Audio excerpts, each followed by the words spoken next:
everyone. Welcome. It's VLGA Connect and governance update time. And you might have felt that movement in the force in the last week or so. It's because Steve Cooper's back in Victoria and not a minute too soon. Hi, Steve. Hi, Chris. Good to see you in the VLGA Connect studio. Well, we're in multiple VLGA Connect studios. We are. Even if there was one, I'm not sure it would qualify as an essential service that could have us leave lockdown to go there. Indeed. How was Tassie? Tassie is absolutely gorgeous. We only stayed in Hobart, and apparently hire cars are a bit difficult to get anyway. I had heard that.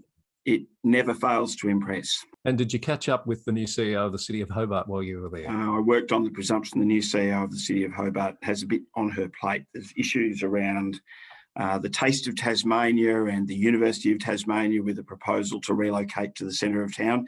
There's a bit going on. All right. And there's a bit going on in the governance world, Steve, if I may suggest. I've got a couple of not Victorian stories that I wanted to explore with you this week. And, you know, there's some themes and some linkages, I think, to things that are happening or have happened in Victoria as well. Can we start with Dubbo? Dubbo Regional Council. There's all sorts of stuff happening at Dubbo. Now, there's been issues recently with councillors and code of conduct matters and calling for the mayor to step down. You may be aware the mayor had some time off due to a medical issue, during which time I understand the other councillors called for the mayor to step down, which he hasn't. But the latest is two things: a move to replace the interim CEO with another CEO, which the mayor has now indicated he wishes to rescind, or at least attempt to rescind at the next meeting. And at the same time, they've agreed unanimously to bring in an independent investigator to look at, among other things, an audit of previous code of conduct complaints. What say you about all of that? I would say, Chris, speaking generally, that everything that organisations do publicly or not so publicly has an implication for trust and public trust. And usually the maintenance of public trust should be a bit of a starting point as to how we make decisions. And so not for us to judge from so far away whether things are right or wrong, but there is a certain sniff to consistent behaviour that might erode public trust. Interesting comment in the reporting on this. The ABC has a report online, particularly I'm talking about the interim CEO matter, where the council has voted to replace or appoint a new interim CEO, previous director of the council, as I understand it. One of the councillors is quoted as saying, in response to the mayor lodging or indicating an intention to have it rescinded, "I've never really heard of a rescission motion being lodged where the full council has voted on something." Is it different in New South Wales, Steve? Do you know? Because my understanding's always been, as long as it hasn't been acted on, doesn't matter how the vote went, you can still come back and reverse the decision. I would have thought so, Chris, and I am aware, and I don't know about unanimous, but I am aware of rescission motions occurring where the full council has become aware of a matter, but councillors, for whatever reason, have thought that they weren't appraised of the full situation, and maybe if they were, then they would go back and vote again. And that would be a question for the individual council. Like, what's changed since the full council made that decision? Yes. And I would say I've always got a bit of nervousness about rescission motions, Chris, because one of the really key elements is, again, we're back to trust. Can people trust the resolution of the council and that the council will stand by its decision? So you make a habit of having rescission motions, you would send a signal to the community that, well, actually, maybe we didn't really mean it. And that if we get enough kind of backlash, we might change our minds. And that, obviously it's preferable for councils to make decisions once based on the right information and for the right reasons. The other part of all of this, and I absolutely agree with you there, Steve, is this call for an audit of previous code of conduct complaints. As I understand, there's been some consultation with the Office of Local Government in New South Wales. There would be a recommendation for an independent investigator made externally to the organisation, but it's about looking back at matters that have been dealt with under their code of conduct process, if you like. Have you ever heard of that sort of a process being conducted? I've never heard of that, Chris, and I kind of find it interesting, is the audit because there was something in the investigation process, and we're going to talk about investigation processes shortly, I believe, that may well have been flawed, or is the audit because we didn't like the answer, which might be two quite different reasons. And I think if there is some doubt about the process, well, maybe it's a good idea, but you would like to think that typically once investigations are conducted, then ultimately that's the end of the matter, because people are entitled to move on with their lives. It does give rise to thinking about how the new code of conducts are going in Victoria. It's very early days, of course, but new requirements under the new LGA 2020. Are you hearing anything about issues with the application of the code in our fair state? In our fair state, Chris, what I do know is that many councils, and we've talked about this previously, adopted an approach where, because of the time constraints, they might not have gone through a level of detail and rigour in the adoption of their code of conduct that they otherwise might. And you'll recall that we have and continue to work with justiciar lawyers on this, because we think that the capacity of councils and councillors, both as a group and individually, to resolve their issues amicably internally in a way where they can continue to work together for the remainder of the term is absolutely critical. That once the teams have lined up, if you like, and people get very positional in regard to their issues, it becomes difficult to come back from that. So my sense of it, Chris, is that there are a number of councils now where, we're getting into, well and truly into the budget process, where if there are differences of view, they are emerging. And I'd be thinking it's probably a really good time, sort of practically, to dig a bit deeper into those internal resolution issues, and just giving and receiving feedback, problem solving, all of those sorts of issues for the councillor group is a really important topic, because it's going to be a long 3.5 years otherwise. The other story that caught my eye that I think is worth talking about is out of Queensland. Mount Isa Council has voted to put a motion to its, and I'm not clear about how this process works either, a motion to the Local Government Association of Queensland about imposing a fee if you want to make a complaint about councillor conduct, $200. And it's been passed by the council. And we don't know what's going on in Mount Isa, Chris, and we don't know the detail of the Local Government Act in Queensland about the obligations, but let's just presume. What we do know, Steve, is that the council has spent over $100,000 just on investigating complaints since the start of this year. Relevant or not? Yes and no, and it depends.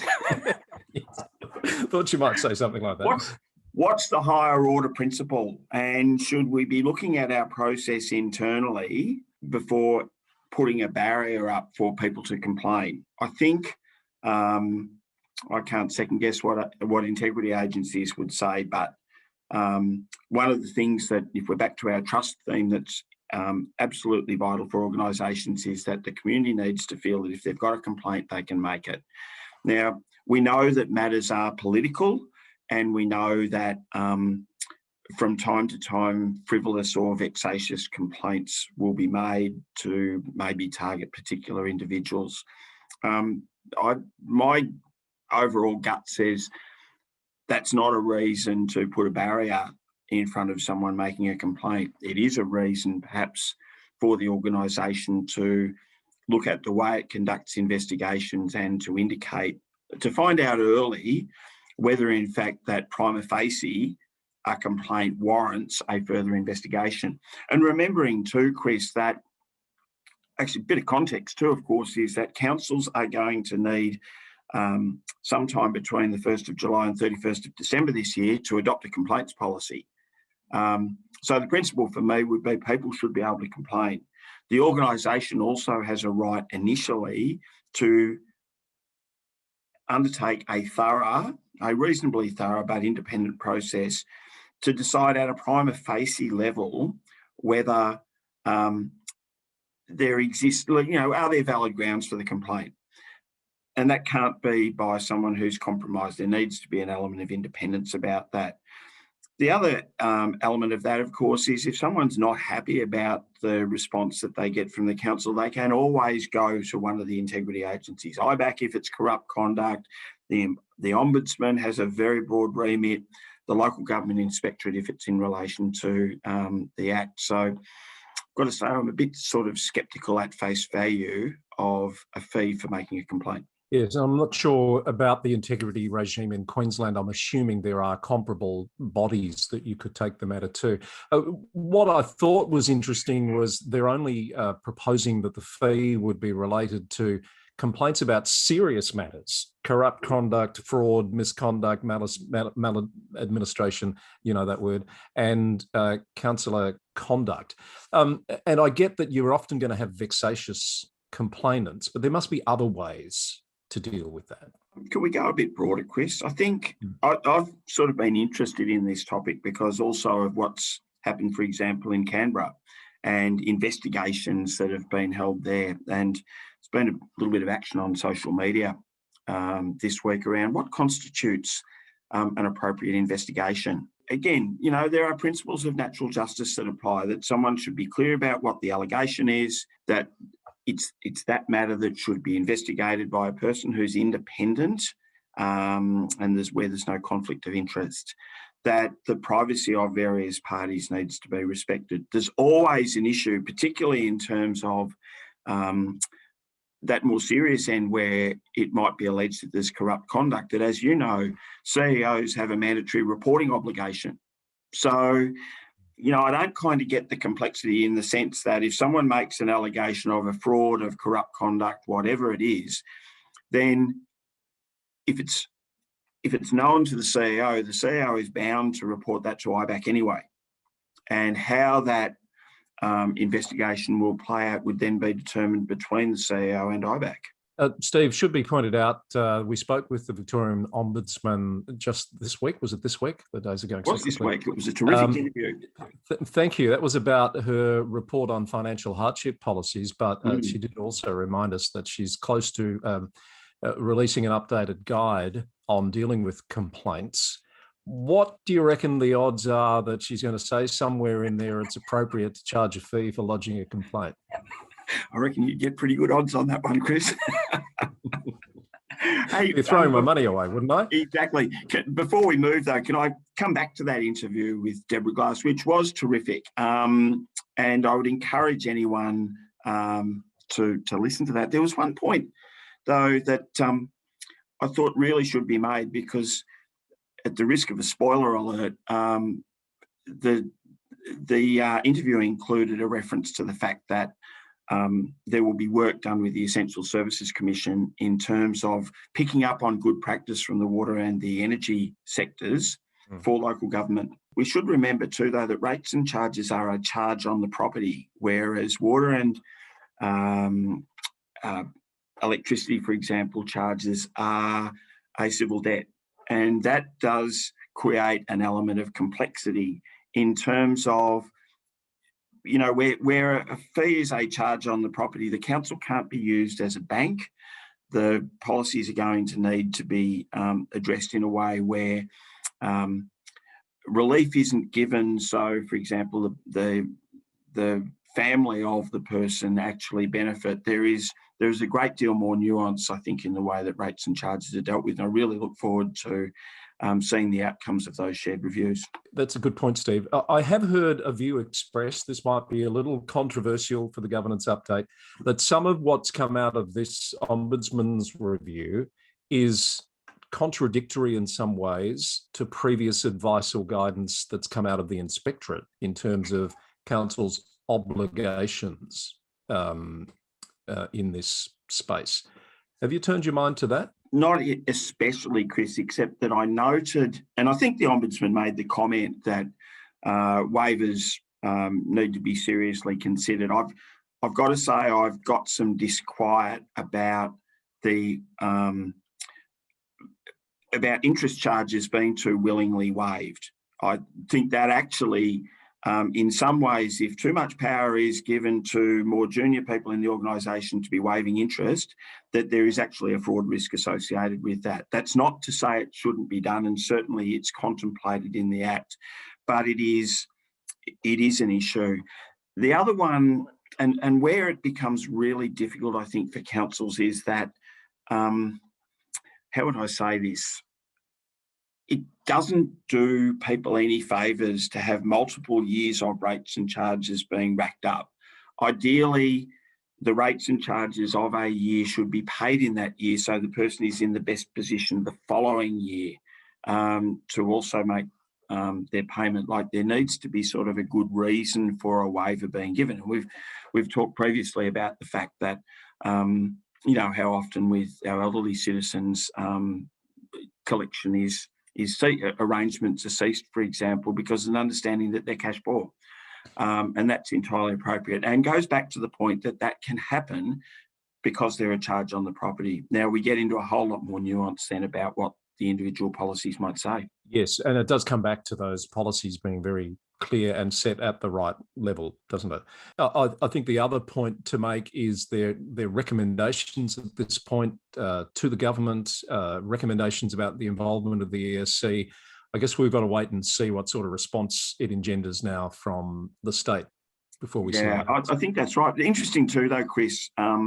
I'd really encourage people to think more broadly about what's the tax mix in this country and this state. The state government's been in receipt of reports about doing away with certain taxes, such as payroll tax, in favour of a broad-based land tax. So there's certainly an environment where, if you own property, that there are taxes and rates payable, and none of us like to pay them, but that's a function of the tax mix. Councils do rely so extensively on those rates. No one wants to pay them. Like, we all get that. But it is an issue about that sort of how you match the demand for service with capacity and willingness to pay under a rating system as we have now. Indeed. I wasn't really planning to go down that rabbit hole today, but there you go. There you go. In-depth discussion. Let's come back up out of the rabbit hole. A couple of notes before we wrap up. Congratulations to Gary Gaffney, former CEO at East Gippsland Shire, who is now moving to Warrnambool as the interim CEO. Interesting situation happening there, Steve, as you'd be aware. So there's been an interim for nearly 12 months in Vicky King, one of the directors. Yeah. The Act only allows you to have an interim for 12 months. But interestingly, Warrnambool, waiting on the outcome of a Supreme Court matter, which has been brought by the former CEO, Peter Schneider, a lot of talk about how that decision could have some far-reaching impacts on CEO contracts in the sector. Oh, absolutely. And I mean, the process itself makes perfect sense in that Vicky King has been occupying the position of acting CEO and cannot continue beyond 12 months. So the council's in that position where it can't make a permanent appointment whilst the matter with Mr. Schneider continues in the Supreme Court. So had no option, but was able to find an experienced CEO to fill that acting role. And Steve, you have some news out of local government Victoria this week. Look, Chris, some of it's a bit belated, but some listeners will know that Sharon Redmond has been really the key project officer at local government Victoria and has done a terrific job really engaging with councils right across the state on the implementation of the Act, but has finished up at LGV and moved to other pastures. So, yeah, big applause for Sharon for the work that she did and will be missed. But on the bright side, our occasional correspondent, Louisa Curry, has been appointed as Manager Governance at Local Government Victoria. And good news. Louisa brings just a terrific brain and set of skills to that role. So we wish her well. Well done. I've got to have the little clapping emoji on screen again for that. I haven't done the emojis because I don't multitask, Chris. You know that. Fair enough, Steve. That's a good bit of intelligence. Thank you for that. Coming up the week after next, you've got your intro to gender equality session. I believe it's just about booked out, but you will do more because the demand seems to be there. Absolutely. So that's a session that's co-presented with Gender Equality Victoria, and we are getting very close to filling that session. It's a session on the Gender Equality Act for non-gender equality specialists. So in a lot of organisations, it's thrown at the People and Culture Department, for example, but the Act will affect managers, coordinators, executives in the organisation. So this is really a what do you need to know about this Act, and basically just some pretty good management. So as I said, the 11th of June session is just about fully subscribed, but get in quickly. You might still be able to do that, and then keep an eye out because we will be running more sessions as long as there is demand. Terrific. That's great to hear. Should also mention that the Heart Awards, unfortunately but necessarily, have moved online for next Friday. Really looking forward to seeing the outcome of all those wonderful finalists that have been promoted over the last few weeks via your VLGA social media channel. I was about to say the VLGA socials have been terrific because they've had examples of the work of the finalists, and some of them, I think, I haven't said gobsmacking for a while, Chris. I just think I may. Why don't you say it now? They are gobsmacking. There you go. That's been a fairly long episode of the governance update, but lots of good information and lots of interesting discussion from you this week, Steve. Thank you for that. Thanks for that, Chris. That's not bad considering we started the session with 2 items. So well done, you. Indeed. All right. Steve Cooper, Chief of Staff at the VLGA. You've got a real following out there, Steve. They want to hear what you've got to say about the news of the day. And they'll be back again next week, as Steve will be, on the governance update from VLGA Connect.